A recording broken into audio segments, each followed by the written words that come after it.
Creative Europe va être le nom du nouveau programme pendant 7 ans et va inclure le programme Média. Donc je pense qu'il va y avoir la suite de ce programme Média qui a 20 ans et qui a été décisif pour des salles de cinéma, en particulier les salles indépendantes qui sont maintenant très nombreuses dans le réseau et qui, je pense, vont continuer à travailler, à être soutenues, aussi à développer des nouvelles idées avec le numérique dans Creative Europe. Donc je pense que Creative Europe sera un nouveau paysage, mais je pense que fondamentalement, les mécanismes et les soutiens resteront les mêmes.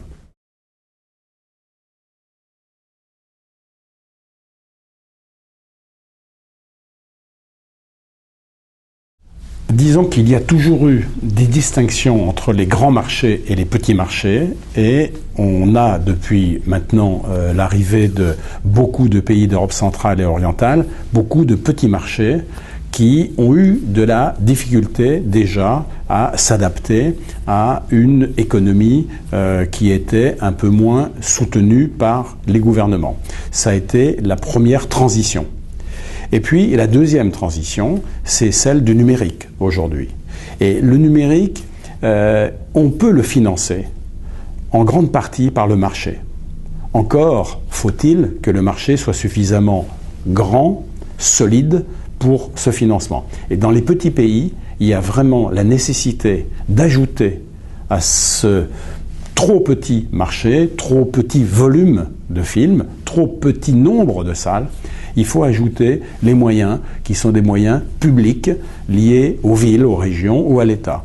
C'est indispensable si on veut que tout le monde, à un moment, ait le même outil numérique pour pouvoir passer des films. Dans quelques années, dans 2 ans, il n'y aura plus de copies 35 mm en Europe.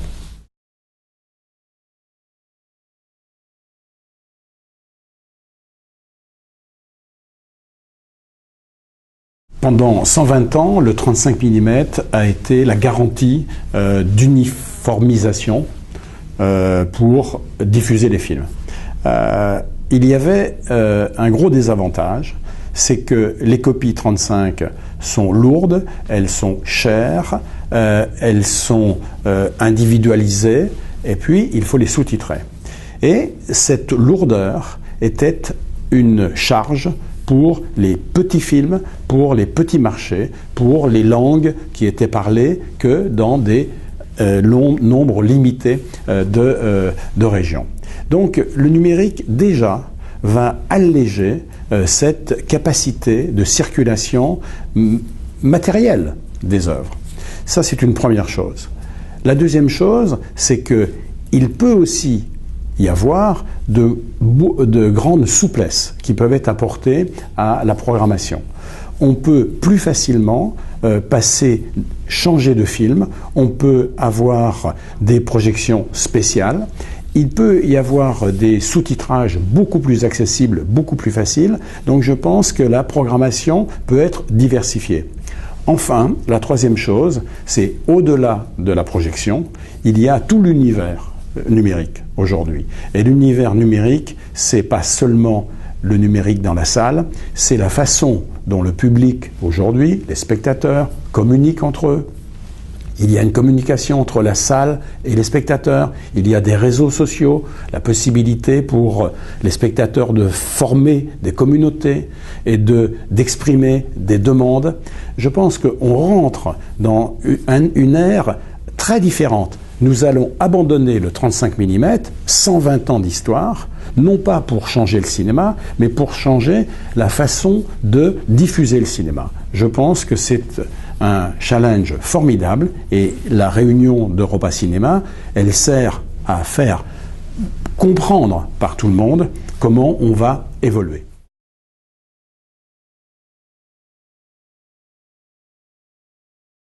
C'est une question qui est un peu polémique aujourd'hui, mais qui mérite d'être bien comprise à l'échelle de toute l'Europe.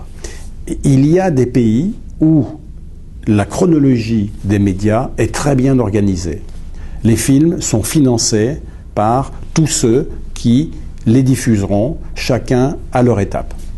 C'est difficile de bouleverser cette chronologie si nous ne voulons pas bouleverser la production. Il y a des pays où il n'y a pas de financement par les télévisions, par beaucoup de sources de financement, donc pas de chronologie. Ces pays, c'est souvent les mêmes où il n'y a pas assez de salles de cinéma. Donc, on se retrouve avec des citoyens dans certaines régions qui n'ont pas accès aux films. Donc, la question qui se pose, c'est comment aujourd'hui les films peuvent circuler autrement sur des supports numériques qui sont la VOD, qui sont même aussi les DVD, puisque ça c'est plus ancien. Et la question de ces supports-là n'est pas problématique. Elle le devient si on sort en même temps la VOD et la salle de cinéma. C'est un petit peu la polémique aujourd'hui. Je pense qu'il peut y avoir des exemples, nous en avons entendu ici, où cette sortie simultanée, elle peut faire ajouter les moyens de la salle et les moyens de la VOD pour qu'il y ait un minimum de repérage du film dans le pays. C'est important pour que certains films aient une reconnaissance dans des pays où il y a beaucoup de films mainstream qui sortent et pas beaucoup de films indépendants. Donc, cette question aujourd'hui, elle ne peut pas être tranchée de façon trop décisive. Il faut regarder quelles sont les hypothèses où on peut gagner. Et les hypothèses où ce n'est pas nécessaire, il ne faut pas, à ce moment-là, détruire ce qui existe. Et ce qui existe aujourd'hui, quand elles existent, c'est quand même les salles de cinéma. Et pour les réalisateurs et les producteurs, pour ceux qui ont à retrouver des recettes, c'est-à-dire les producteurs, pour les réalisateurs qui ont besoin de trouver une belle image du travail qu'ils ont fait, la salle reste indispensable.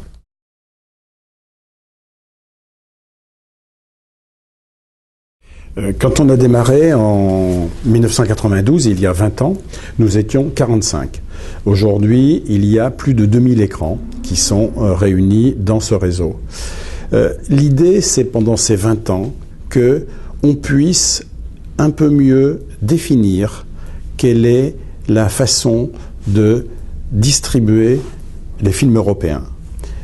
Quelles sont les meilleures conditions? Comment on peut aujourd'hui faire du cinéma européen des succès? Ce sont des questions qui nous concernent depuis ces 20 ans. Et je pense que c'est surtout ce côté qualitatif et quantitatif qui est le vrai résultat. Aujourd'hui, on est certain que plusieurs films européens, chaque année, sortent à 80% dans nos salles sur un territoire. Aujourd'hui, vous sortez un film italien en Norvège, vous sortez un film italien en Grande-Bretagne. S'il n'avait pas nos salles, ce film ne sortirait pas. Donc aujourd'hui, ce sont des salles qui sont parfaitement indispensables pour une grande partie des films d'auteur européens. Ça, c'est aujourd'hui la force que nous apportons aux films produits en Europe.